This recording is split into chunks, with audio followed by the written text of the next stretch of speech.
Bismillahirrahmanirrahim. Assalamualaikum warahmatullahi wabarakatuh. Kali ini kita akan membahas tentang peranan elektron dalam atom. Nah, kenapa elektron peranannya dibahas khusus di sini? Karena elektron itu nanti akan menjadi asal muasal, sebab musabab suatu reaksi kimia itu terjadi. Sebab musabab suatu atom atau molekul itu berinteraksi dengan atom atau molekul yang lainnya. Oke, sebelum kita bahas tentang elektron dalam atom, ya, saya review dulu sebentar tentang partikel subatom. Seperti kita ketahui bersama bahwa atom itu terdiri dari partikel subatom yang berada di dalam inti atom dan dalam kulit atom. Jadi, atom itu punya inti dan kulit. Nah, di dalam inti ada partikel subatom yang kita sebut sebagai proton dan neutron. Nah, proton dan neutron inilah yang nantinya akan berperan dalam menentukan massa atom. Nah, jadi sebelumnya kan sudah belajar tuh kalau atom itu ada yang massa atom, ada dua identitas pada suatu atom, ada dua nomor pada suatu atom. Salah satunya ada massa atom, nomor massa, ada nomor atom. Nah, nomor massa ini ditentukan oleh jumlah proton dan jumlah neutron yang ada di dalam suatu atom. Jadi adanya proton dan neutron di dalam inti itu menentukan massa suatu atom. Nah, di dalam kulit atom kita ketahui bersama, di dalam kulit atom itu ada partikel subatom yang kita sebut sebagai elektron. Nah, dan elektron ini ya, dalam perkembangan teori atom, kita kan sudah mempelajari bahwa elektron ini nggak bisa diam. Ya, dia ini beredar. Beredarnya ngapain? Beredar untuk mengelilingi inti atom. Ya, jadi yang namanya elektron ini dia nggak bisa diam, tapi dia beredar mengelilingi inti atom. Sehingga pergerakan atau peredaran dari elektron inilah yang nanti akan dipelajari lebih lanjut lagi dalam ilmu kimia. Elektron akan kita bahas lebih mendetail, ya, karena kan kita topik bahasannya itu menentukan atau mengetahui peranan elektron dalam atom. Nah, elektron akan kita bahas lebih mendalam, ya. Yang pertama, bahasan tentang elektron itu diawali dari pernyataan Bohr, ya, bahwa kalau kata Bohr, ya, elektron itu berada di mana? Ya, elektron itu berada di kulit. Ya. Jadi kata Bohr, elektron itu adanya di kulit. Nah, kulit ini berada pada tingkat energi yang tertentu. Ya, jadi pada atom itu ada kulit. Nah, kulitnya itu ada pada beberapa tingkat energi tertentu. Nah, di dalam kulit-kulit itulah si elektron itu berada. Ya, jadi kalau ada atom, ini atom terdiri dari inti, ya, ini intinya. Nah, intinya itu terdiri dari beberapa kulit. Nah, kulit-kulit atom ini, ya, ini berada pada tingkat energi yang tertentu. Ya, jadi suatu elektron itu kan adanya di kulit-kulit ini. Nah, setiap kulit memiliki tingkat energi yang berbeda-beda. Ya, dan elektron itu bisa berpindah dari mana? Berpindah dari kulit yang satu ke kulit yang lainnya. Dia bisa pindah dari kulit satu ke kulit yang lainnya. Jadi selain dia beredar mengelilingi inti atom, jadi kalau misalnya saya punya elektron, ini selain dia beredar mengelilingi inti atom, si elektron ini juga bisa pindah, ya, pindah dari satu kulit ke kulit yang lainnya, ya, seperti itu. Ketika suatu elektron berpindah dari kulit yang satu ke kulit yang lainnya, di sini ada sesuatu yang berperan. Apa yang berperan di sini adalah energi. Nah, jadi ketika suatu elektron berpindah dari suatu kulit ke kulit yang lainnya, nanti berperan energi di sini. Ya, kenapa ada peran energi? Karena setiap kulit ini mempunyai tingkat energi yang berbeda-beda. Ya, setiap kulit punya tingkat energi yang tertentu.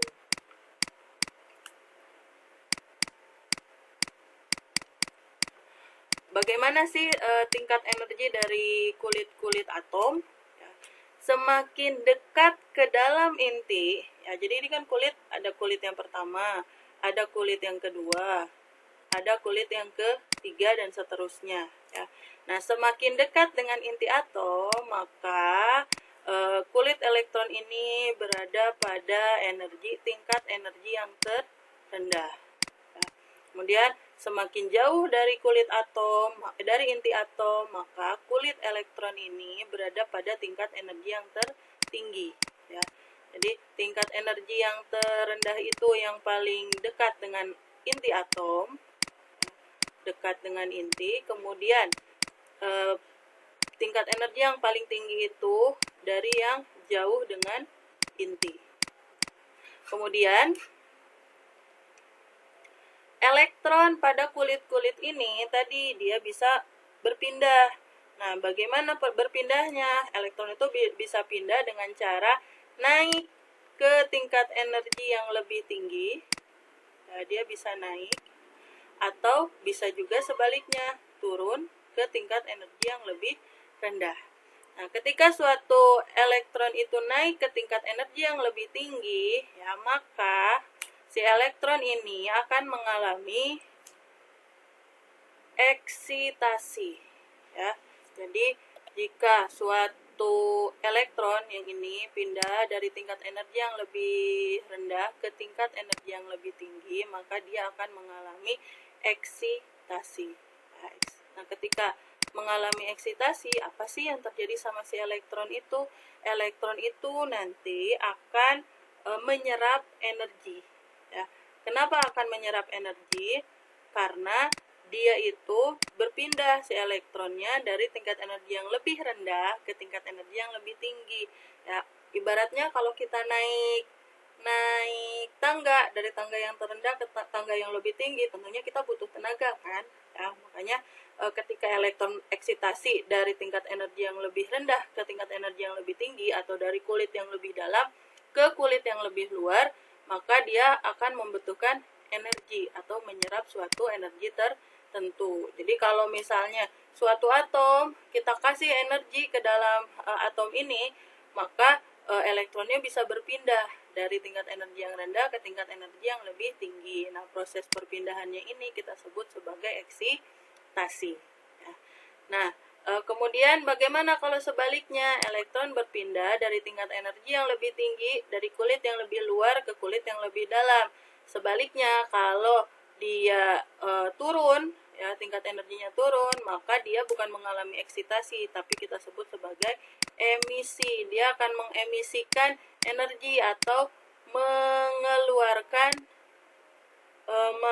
mengeluarkan atau melepaskan suatu energi, ya, yang kita sebut sebagai emisi. Nah, emisi terjadinya kapan? Kalau elektron pindah dari tingkat energi yang lebih tinggi ke tingkat energi yang lebih rendah. Nah, ketika emisi apa yang terjadi? Energinya itu akan melepaskan, jadi si atom ini akan melepaskan suatu energi. Nah, biasanya pelepasan energi ini kalau dalam kimia dalam bentuk cahaya. Nah, cahaya yang dilepaskan oleh suatu atom ini biasanya nanti akan menjadi prinsip-prinsip dalam analisis kimia instrumen. Ya. Jadi prinsip ini nanti akan kalian pelajari atau akan kalian gunakan dan aplikasikan dalam analisis kimia instrumen. Nah, selanjutnya, selain elektron itu bisa berpindah dari kulit yang satu ke kulit yang lain seperti yang dikemukakan oleh Bohr, ya, elektron juga dapat berpindah, ya, elektron dapat berpindah dari satu atom ke atom yang lainnya. Jadi selain elektron itu bisa pindah dari kulit yang satu ke kulit yang lain, elektron juga bisa pindah dari satu atom ke atom yang lain. Ya. Nah, ketika elektron berpindah atau keluar, dia itu bisa elektron itu bisa keluar dari suatu atom atau elektron itu juga bisa masuk ke dalam suatu atom. Maka, kalau terjadi perpindahan elektron dari satu atom ke atom yang lain, atom ini berubah menjadi suatu partikel yang kita kenal sebagai ion. Nah, kalian sudah mempelajari ion kan? Ion itu merupakan partikel yang bermuatan listrik. Nah, muatan listrik di sini ada dua. Ada yang bermuatan positif, ada yang bermuatan negatif. Ion yang bermuatan positif kita sebut sebagai kation. Sedangkan ion yang bermuatan negatif kita sebut sebagai anion. Nah, apa bedanya kation sama anion? Ya, kalau kation positif, anion negatif. Ya. Nah, bagaimana sih suatu atom bisa berubah menjadi kation? Atom bisa berubah menjadi suatu kation kalau atom tersebut melepaskan elektron. Jadi kalau atom melepas elektron, dia akan berubah menjadi ion positif. Ya. Jadi X melepaskan itu keluar, ada elektron keluar. Ya. Berarti si X-nya akan menjadi ion positif. Nah, ini nih yang disebut sebagai ion positif. Ya. Kemudian kalau anion itu kan ion yang bermuatan negatif. Gimana sih suatu atom bisa berubah menjadi anion? Jika atom tersebut menerima elektron. Ya. Jadi kalau suatu atom menerima elektron, maka dia akan berubah menjadi partikel yang bermuatan negatif. Ya. Nah, ingat, dalam penulisan ion, ya, ion itu ditulisnya, ya, penulisannya itu berbeda dengan indeks. Penulisannya itu superscript. Jadi kalau indeks itu ditulisnya subscribe di bawah, ya, angka kecil di bawah. Kalau ion itu ditulisnya dengan angka besar di atas, ya. Diikuti dengan tandanya. Jadi kalau penulisan ion itu superscript, kemudian penulisannya itu angka dulu, diikuti dengan simbol. Nah, jadi nulis ion itu angka dulu diikuti oleh simbol. Contoh, kalau misalnya ada ini, kalau ini kan ionnya +1, ya. Kalau tidak dituliskan angkanya berarti sama aja seperti di sini tuh ada angka 1. Ya. Kemudian kalau yang ini nggak ditulisin angkanya berarti ini sama seperti ada angka 1. Sama kayak indeks. Indeks kalau nggak ditulisin berarti si indeks itu indeksnya itu adalah 1. Ya. Nah, sekarang kalau misalnya ada ion yang muatannya 2+, berarti X2+, bukan X+2, atau X3+, X4-, X2-, ya, dan lain-lain. Jadi untuk penulisannya, ion itu ditulis superscript atau angka kecil di atas, ya, kecil di atas. Nah, seperti ini. Nah, kemudian kita kan udah tahu ya, ion itu bisa berupa kation atau anion. Kation itu melepas elektron, anion itu menerima elektron. Untuk gampangnya gini, ya.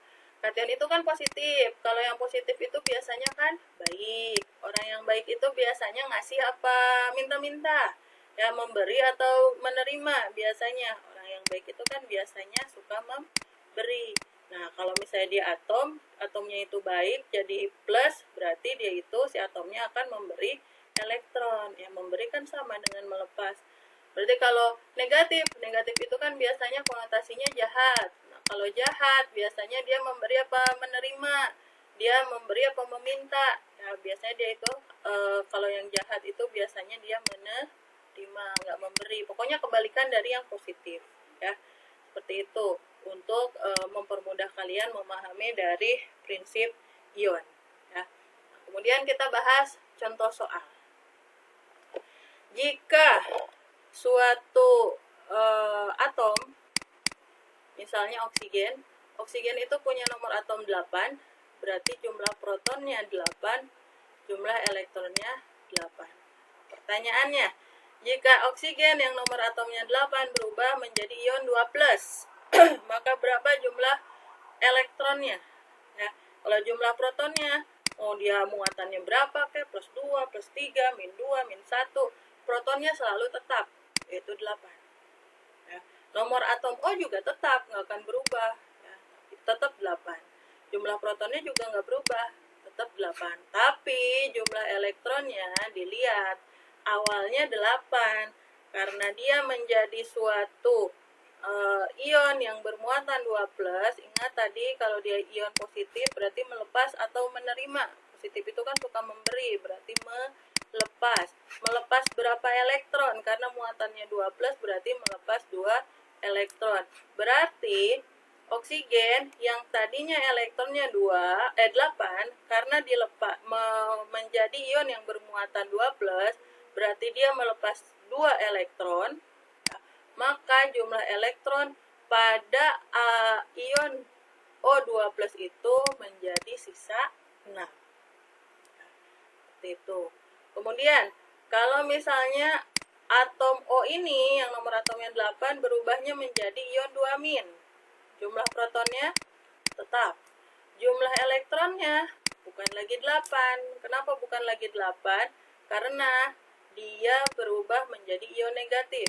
Ion negatif itu, kalau negatif itu tadi apa? Memberi apa menerima? Nah, dia menerima. Menerima apa? Menerima elektron. Sebanyak berapa? Sebanyak 2 buah. Berarti yang tadinya jumlah elektronnya ada 8, karena dia mendapatkan elektron lagi dari luar sebanyak 2 buah, maka jumlah elektronnya total menjadi 10.